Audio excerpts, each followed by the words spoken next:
When planning a trip to Korea for foreign friends, the default instinct is usually to lean hard into history. You rent a Hanbok, you walk through the palace gates, and you take the standard photos. It's a pleasant afternoon, but it's also a bit passive. You're observing the culture from behind a velvet rope, doing the exact same thing as every other tourist on the peninsula. The real magic happens when visitors step away from the historical landmarks and plug into Korea's hyper-optimized everyday systems. To figure out what actually works, we can look at this chart. This is an effort versus cultural yield quadrant, tracking how much energy an activity takes against the actual cultural payoff your visitor gets. If we plot traditional palace tours here, you see the problem. It takes hours of walking and navigating crowds, resulting in a high physical effort for a relatively low generic yield. But look at the bottom right. When you tap into Korea's systematic lifestyle, like convenience store logistics, delivery culture, or automated transit, the entry effort is incredibly low, and the unique cultural payoff spikes. If you want to impress a foreign visitor, you have to audit their itinerary like an investment portfolio. Every hour spent needs a high return. Curating the ultimate trip means deprioritizing static museum displays and throwing your guests headfirst into the automated, high-trust reality of modern Korean life. We see this automation shock immediately at the Han River. Setting up a picnic and cooking ramen by the water is a staple of Seoul leisure, driven entirely by self-serve machines. This flowchart maps the steps.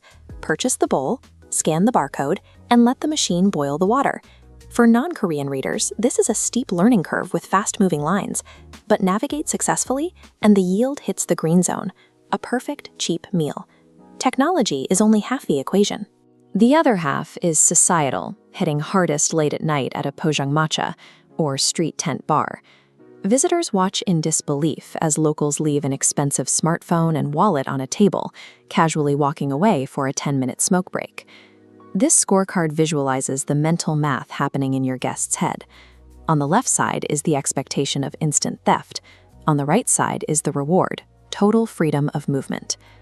Participating in this high-trust society requires a complete rewiring of their instincts. They have to drop their defensive habits and trust the environment.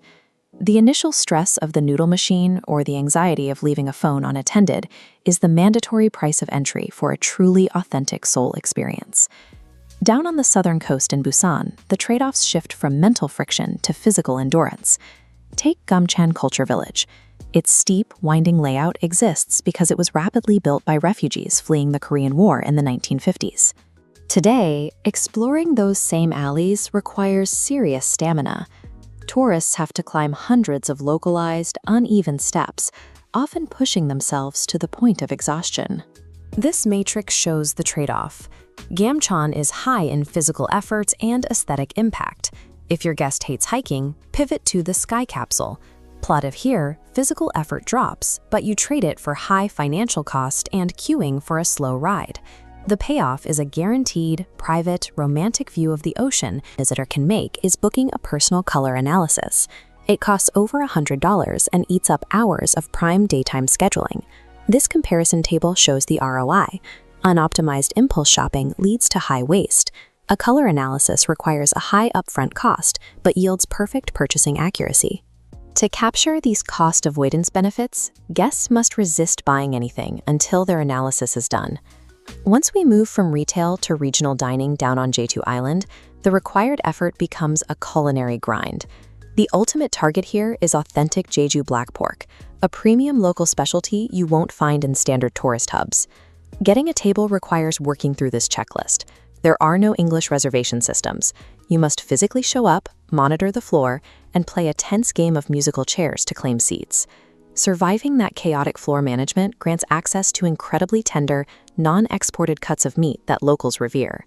Securing the best cosmetics in Seoul or the finest pork in Jeju requires abandoning passive vacation habits and aggressively adopting local strategies. The most memorable trips to Korea happen when visitors stop passively observing and start actively participating in the local rhythm. To curate that experience without burning anyone out, we can use this decision tree. The ultimate K-host matrix starts with one crucial question. Does your foreign friend have high physical stamina? If we follow the no stamina route, the itinerary prioritizes comfort and aesthetics. We route them to the Sky Capsule, book the personal color analysis, and lock in a day of seaside cafe hopping. If we follow the high stamina route for adventurous travelers, the plan shifts entirely.